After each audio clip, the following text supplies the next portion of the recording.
Today is Tuesday, March 31st, 2020, which means it's Lamashtu something or other. Hello, fiendlings, how the hell are you? Okay, so here we are in the final episode of Lamashtu. I hope it's been a fun little trip down memory lane and perhaps a good indication of how much my voice and style of both writing and narration have changed over the years. For me, it's a trip down amnesia lane since I barely remember writing this tale at all. Oh well. In case you missed it, the Derelict Saga has begun its run on YouTube. For roughly 96 days, I'll be releasing a daily episode. So if you ever wondered how many continuity errors there might be in a binge listen, here's your chance. Also, I only do the intro babble once every 7 episodes, so it's pretty bingeable. Same house, with nowhere to escape. Apart from providing a few precious minutes of escape for you every week, I have no idea how to help so many people out there who need help, especially when I too am facing potential financial doom and am concerned like hell for my parents and extended family that are mostly in their late 70s, if not early 80s. Anxiety, depression, fear, all of these things can pile up on you pretty easily. Remember though, it's not just you. We all face similar issues, so talk about them with one another. Admit them. You'll feel better. I promise. And if you don't, there's always liquor. Just kidding. Hey, did you expect mindless optimism from a guy whose tagline used to be, "We don't believe in happy endings"? Yeah, thought not. I don't know what I'm going to podcast next. I have to dig through the hard drives and see what else might lurk in the dusty bins and bites of yesteryear. Or perhaps it'll be something that was a Patreon exclusive? Or maybe something newer? Stay tuned for that. Regardless, I'm going to get out of here and get back to churning out code and worlds. Be safe, have a great week, and we'll talk again real soon. Here's episode 3, the finale of Lamashtu. The black blanket which once wrapped the mummy lay on the ground. It was covered in a dark, dried ooze and free of sand. The sigils were scattered around the ground, and the caps had been shattered. John's cough was a rattle in his chest. Lamashtu, the diseased one. He shook his head. No, that's crazy, he mumbled to himself. Linton? There was no response from the man's tent. John turned and walked carefully to it. He fought to keep his balance and managed to keep from falling down twice. The third time, his foot hit one of the tent pegs and sent him sprawling to the hard dirt pack. He spit sand and blood. A rattling groan escaped his lips. He turned over and stared up into the sky. Birds soared on the wind. A mixed flock of condors and albatrosses swirled and twirled around the campsite. John's ear caught the sound of their calls. It was nearly a voice. The sun's light seemed to pound into him, but he felt a little better. He rolled to his side and managed to push himself up. On one knee, he stared into the blue sky and watched the birds. The corral guardians, he thought. Linton! Another cough shook his body and tears of pain flowed from his eyes. He crawled to the tent's entrance and unzipped it. He stared in and blinked. The man was gone. The mummy's body was at the side of the tent, but there wasn't much left of it. The dried, desiccated flesh had turned into a puddle of liquid, leaving old bones behind. John wiped blood from his mouth. Linton's clothes were ripped, torn, and spread atop the sleeping bag. Strips of flesh had peeled off and adhered to the fabric. John shuffled back from the bedrolls and returned to the sunlight. He walked back to the equipment crate that lay beneath the tarp. The steel box was open. Its contents were smashed. The laptop had been torn in 2 pieces. Bloody fingerprints stained the plastic and rubber. The sat phone lay at the bottom. The antenna had been broken off the handset, and the plastic housing was destroyed. John blinked at it and fell to his knees. There was no way to call for an evac. The expedition wasn't due to check in for another 2 days. John idly scratched at his arm.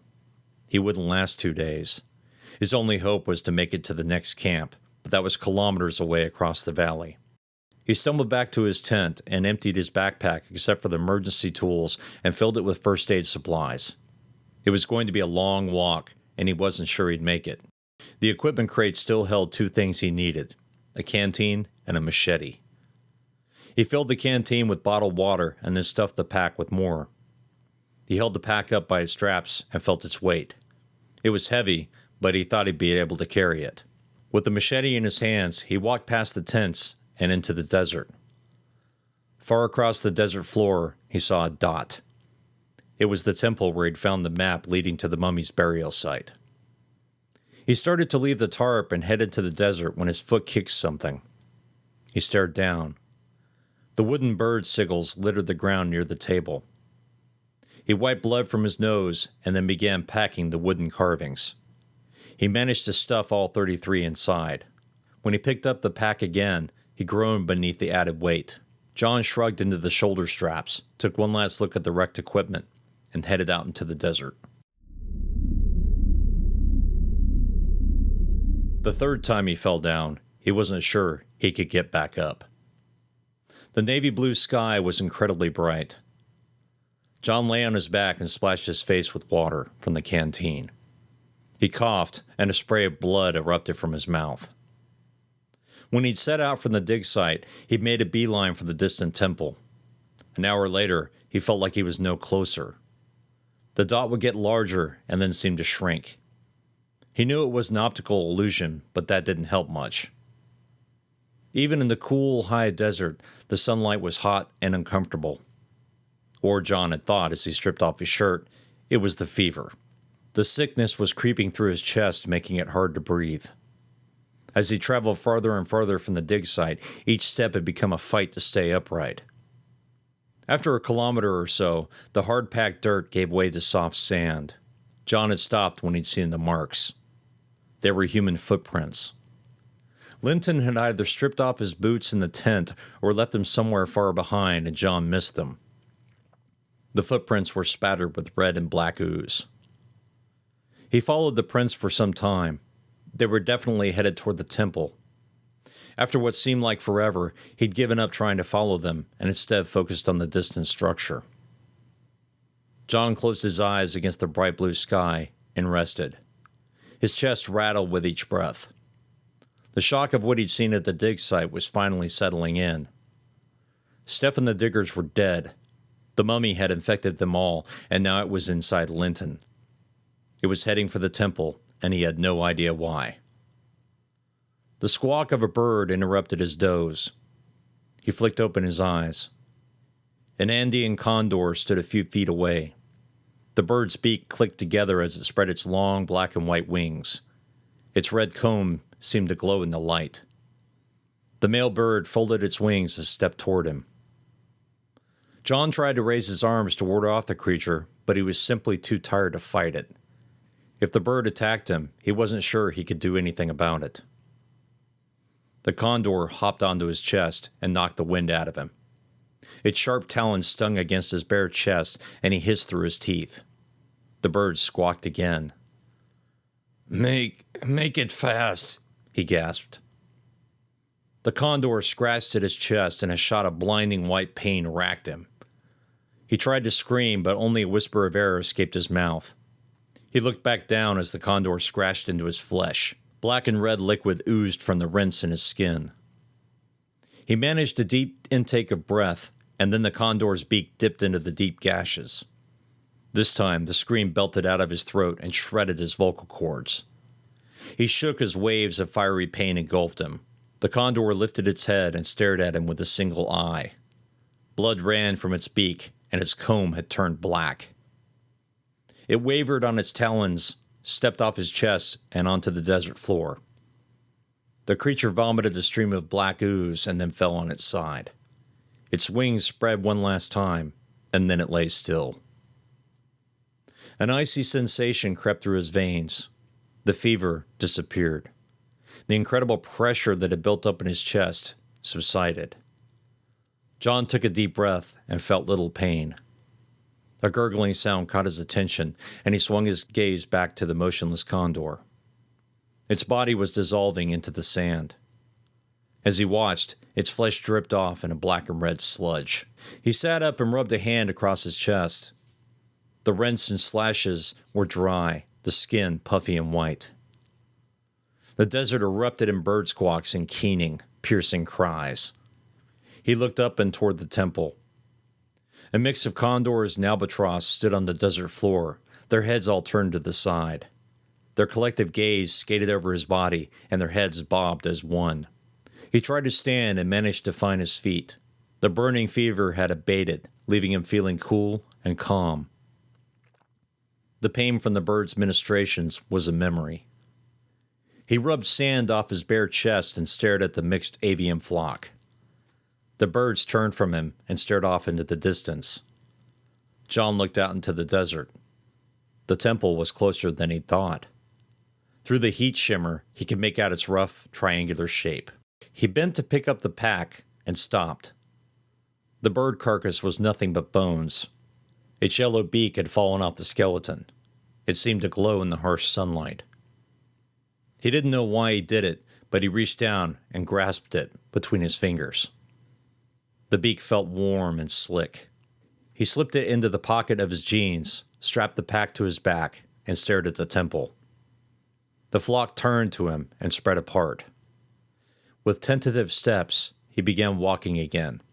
The birds on either side of him bobbed their heads as he passed. John found his pace and continued putting one foot in front of the other. The flock took flight behind him, and the desert echoed with their sharp, keening cries. He wiped cool sweat from his brow and loped toward the temple. A flush of energy started in his chest and slowly spread across his body. His steps turned into a run, the backpack slapping against him in time. The temple was up ahead. So was Linton. John pulled the machete from his belt, the rustle of bird wings at his back. The temple's yawning mouth beckoned him. It had taken diggers weeks to remove millennia of dirt, rock, and rubble to expose the entrance. With the cool, dry climate, the sandstone structure was well preserved. A condor carving leered at him from atop the temple's facade.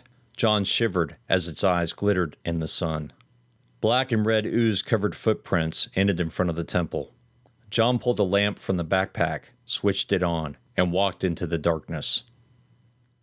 The bluish light illuminated the familiar smooth walls. The Supe Corral had carved pictograms of their many gods in the stone. Not so long ago, he couldn't walk through the temple without stopping every few steps to stare and study their leavings.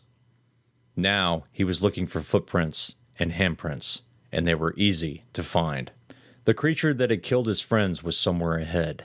Instead of the smell of old dirt and ancient stone, an abattoir stench filtered into his nostrils.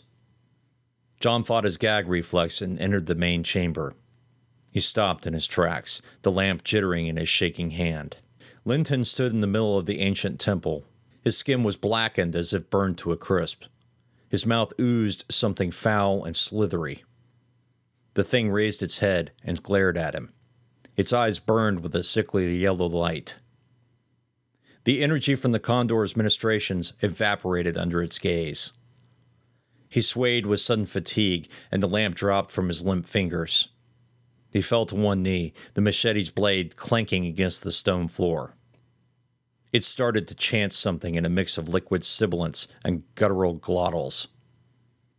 John's vision fluttered, and the world swam before him. His pocket began to burn. Without thinking, he dragged the condor's beak out of his jeans. His nerves and skin sizzled beneath its heat. As the beak cleared the denim, the temple lit with an eldritch light. The creature howled. It raised a gnarled, flesh-dripping finger at him. John felt moisture running down his face.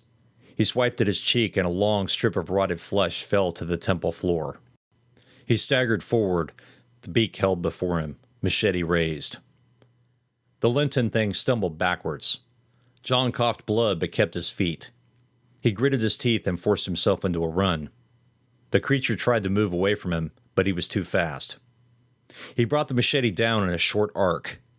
The blade sliced through the thing's shoulder with a liquid crunch. Black liquid spattered his clothes. The creature loosed a deafening howl. He raised the machete to hit it again, and it raised its other arm to block. The steel skated off the creature's forearm, and the flat of the blade smacked into its hand with a sharp crack. Spoiled bone poked through ruined flesh. The creature took a deep breath and then exhaled a cloud of fetid black air. John's eyes burned and his chest seized. He fell to his knees, the beak dropping from his hand. The creature howled again and crushed the beak beneath its rotting bare feet. The chamber echoed with the crunch. Its light disappeared, casting the room in dark shadows. The only illumination left was from the discarded lamp near the hallway.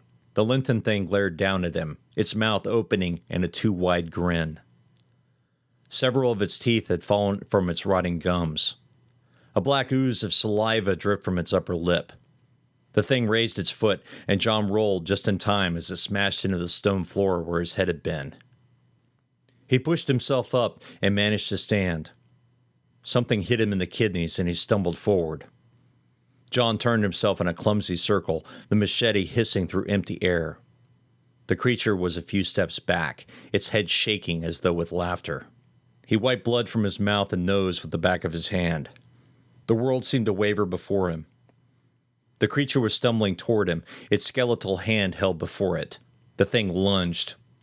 He turned at the last second, and its fingers caught one of the pack's straps. He struggled to get out of the hand's reach. The pack slipped from one arm. John knelt as the hand swiped for his head. The sharp, bony fingers cut a rent in his scalp. He tried to roll, but the pack threw off his balance. John fell in a heap. The pack split as it hit the stone floor. Bottles of water and wooden carvings spilled out. The creature keened as it stared down at the avian sigils. John grabbed one of the wooden carvings and threw it. The sigil clipped the creature's armless shoulder. The chamber shook with its scream. As he watched, the skin where it had struck peeled and then petrified. The thing scratched at the wound. John pushed himself up on one knee, his hand scrabbling in the pack. He grabbed handfuls of the sigils and flung them toward the creature. The wooden carvings flew at their target like a flock, peppering its skin. Where each hit, it melted into the thing's flesh. It screamed in pain and turned toward the temple wall. Creaking like overstressed wood, it ran toward the hallway. John picked up the pack and stumbled after it. Bits of flesh had fallen off the thing and lay strewn across the stone floor. The peels of skin smoked. He wound his way down the hall through the turns and into the bright, punishing sunlight. The creature limped into the desert. John knelt as his stomach cramped, and then he vomited blood upon the hard-packed dirt. The creature howled. John raised himself and walked after the thing. He stared into the bag. A few sigils covered its bottom. He filled his fists with them, dropped the bag, and staggered. His legs shuddered, muscles threatening to freeze. The creature was only a few meters away. He forced himself forward with a shout of effort. The creature's back was in reach. With the last of his strength, he flung himself onto it and pressed his hand full of sigils into its remaining shoulder. The creature shrieked to the distant hills and fell to its knees. Its head turned around, the neck bones breaking and cracking. Its open mouth oozed a thick, viscous fluid. It fell backwards and slammed into the ground next to him. Its remaining hand slashed across John's leg. The bright pain cleared the fog from his head, and he rolled out of reach. The thing's hand dug into the sand as it pulled itself toward him. He kicked hard with his left leg and connected with its skull. The head ripped off its spinal column and bounced onto the sand. The hand clutched at him once, twice, and then lay still. John's head hit the dirt as he fell backwards. Every nerve in his body screamed. He knew he was bleeding from his mouth and nose, but he was too tired to wipe at it. The world seemed to bend on its side and then righted. Dots of black swirled in the sky. They grew in size. Then his ears caught the sound of their cries. A flock of condors and albatross rapidly descended from the sky. He raised his head. The creature had shrunk to something small and insubstantial. Its skin looked desiccated. The wooden carvings that had melted into its flesh lay beside it as though they popped back out. The birds landed around the creature. As one, they bent their heads and their beaks slashed into its body. The petrified bundle disintegrated beneath their stamping talons and bites. The flock would eat and then vomit their meal to the side before continuing. One by one, the birds fell to the desert and did not move again. When the last bird died, the bundle was nothing more than a few cracked bones. John lay his head down on the hard dirt. He coughed again, and another spray of blood flew across the sand. Corral, he thought. They all died to protect us. From Lamashtu. He closed his eyes. When he opened them again, the sun had disappeared and the world was dark. From somewhere far away, he heard the shrieks of condors and albatross. His breathing slowed, chest heaving with the effort to suck oxygen into his lungs. When his chest finally seized, his body shuddered and then lay still. His eyes were wide and staring into the sky, a look of wonder on his face.